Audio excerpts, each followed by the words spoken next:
Hello, my name is Joseph Selbie, and it's my pleasure to share with you some thoughts from an upcoming book that is coming out in the fall of 2022 called Breaking Through the Limits of the Brain. I'm also the author of The Physics of God. Many of you may know me as Joseph Selbie. Some of you may know me by my spiritual name of Puru. So, the saints and sages of all religions, mystics everywhere, tell us that we are so much more than we know. That within us we have access to unbounded energy, unbounded joy, happiness, and well-being. And yet, we don't know it. We don't experience it. So why is that? How can we be this fundamentally amazing, super conscious being, and yet it's not our everyday awareness? Well, the reason is that from a very young age, from birth, really, we began wiring our brains to be responding to and aware of the world we perceive through the senses.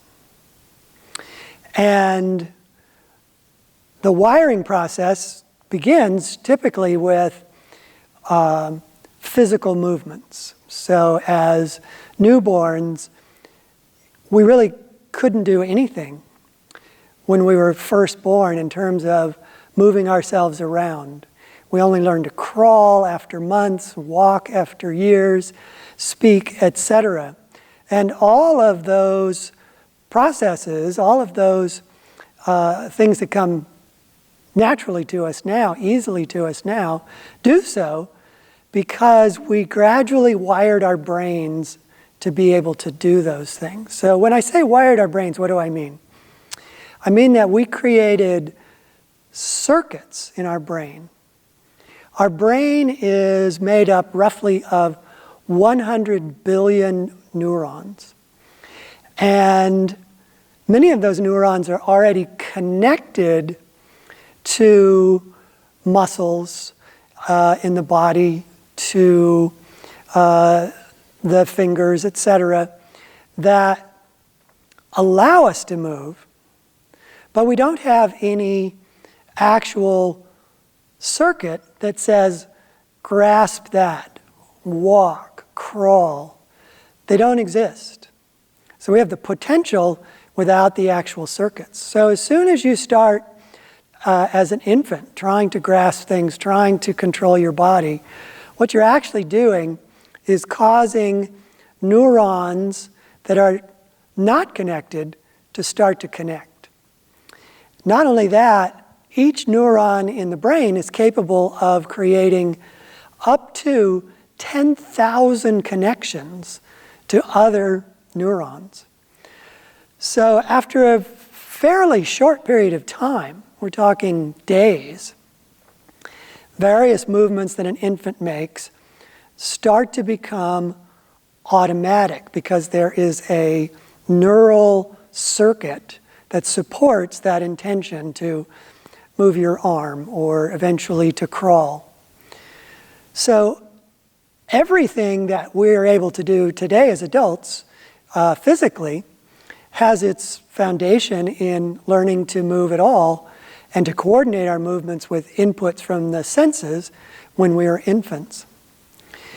Now, we also begin to develop circuits that have to do with thoughts and emotions. Emotions first, thoughts later in that development from being infants. Now, I can't go into it in any great length in the time I have here, but our thoughts and our feelings and our memories, unlike our physical muscles, are not present in the physical world. They're in a more subtle astral world that we experience through our astral body. But nonetheless, we can make circuits in our brain that stimulate certain memories or thoughts or emotions that are beyond the body. So when an infant starts to experience something they like, some taste, some sensation, an emotional response to that also becomes wired into that circuit. And eventually, that whole circuit will fire automatically when the stimulus occurs. So let's say it's a sweet taste. When that sweet taste hits, there is a pleasure response that is wired into those circuits. And it may also be, depending on the age of the infant, may also be associated with certain memories that go along with that, and eventually with certain thoughts. By the time we are adults, we have developed millions of circuits that go well beyond the automatic circuits that allow us to make our movements, our normal everyday movements, with a minimum of concentration. We also have wired our brain in millions of likes and dislikes, pleasure and avoidance, emotional responses to all manner of things. Food tastes, smells, other people, things we've read, things we've watched, music we've listened to. We form an enormous number of automatic circuits. So when we hear a piece of music that we don't like, we have an emotional response. We may even have a physical response to that emotion if it's strong enough. We hear a piece of music that we like, and then we have a pleasure response. We have a positive emotion, perhaps a harmonious emotion. Perhaps we're excited by that music.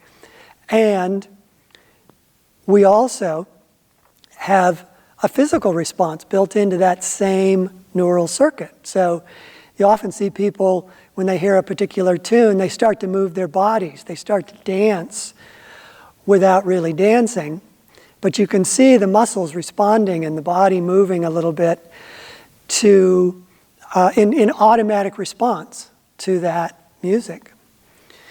So when we reach adulthood, most of our behavior, most of our experience is caused by the automatic firing of numerous circuits, thousands of circuits in the brain that touch all elements of who we are, our thoughts, our feelings, our memories, our sensations in the physical body, our awareness of our senses. Yogananda said that the vast majority of what we experience every day is from these habitual circuits. He even used the analogy of us having an octopus in the brain. And as you can imagine, an octopus in the brain has its tentacles out in all different directions within the brain. It's a good description of a complex neural circuit that causes us to respond and react. So prevalent are these neural responses and so continuous that they create like a chain reaction in our brain. One stimulus will create certain memories. Those memories may, if we follow them down a particular path, may stimulate another emotion, which stimulates yet another circuit, which awakens more thoughts, more feelings, etc. I've likened this in my book to a continuous fireworks show. So the The big booms you hear at a fireworks show are the fireworks launching in the air, and you can liken those to actual sensory stimulus. Goes boom, and then moments later you get bursts of light that are thoughts and emotions lighting up our brain. And so in a typical day, unless you make a conscious effort to do otherwise, you're going to more or less just watch a chain reaction fireworks show from the time you get up till the time you go to bed.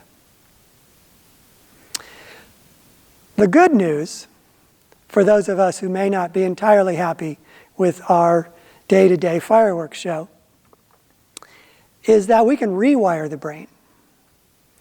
So that's in the same way that we wired to begin with, we can rewire.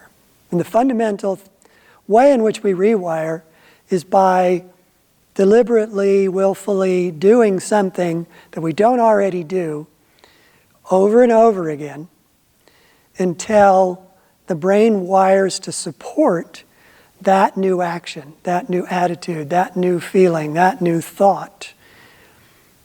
And then, just as the brain supports all these other automatic behaviors, it will support this new, hopefully more positive behavior that you've gone to the trouble of building. Meditation, on the other hand, is a tool that will help you not just build a new circuit involving thoughts and sensations, but meditation is a way of getting beyond sensory experience, getting beyond this chain reaction of neural circuits in the brain, and having experiences of the deeper self within that are the experiences the saints and sages of all religions tell us are our birthright. Joy, peace, happiness, love. But to get to them, and in order to make this tool of meditation work, we have to do two things. We have to learn to be still. Every time you move your body, it is a trigger for a thought or emotion, and it sets off the circuits you already have, which then can become the chain reaction that you're used to. All of us who have sat down to meditate can attest to the fact that our mind just seems to be on its own trajectory for the first part of our meditation, sometimes all of our meditation if we're particularly wrapped up in something. But if you persist and just sit with stillness, then less and less sensory input comes into the brain, including physical input. At some point, there's an area at the top of your head called the orientation orientation association area that for the brain it combines all the sensations having to do with touch. So where you're sitting, the temperature, where your hands are, any other objects you happen to be in contact with, the sensation of your clothing on your skin. All of these sensations are sent continuously into the brain, and they create a image. They create a mind's eye image of your physical body and everything around it. But if you sit still with eyes closed, that reinforced image that comes through motion begins to become more and more vague, until if you sit still long enough, you can begin to feel other more subtle things The body doesn't dominate so much. And one of the things you feel, many of the things you feel are these core aspects of our being: love, peace, joy. Then the next step in meditation, in addition to stillness, is that you want to focus inwardly. Because even with a still body, your mind can be running away with thoughts of what you need to do that day, or what you did already that day, what you're going to do tomorrow, or rehashing conversations you had with other people, or worrying about money or issues that you have in your life.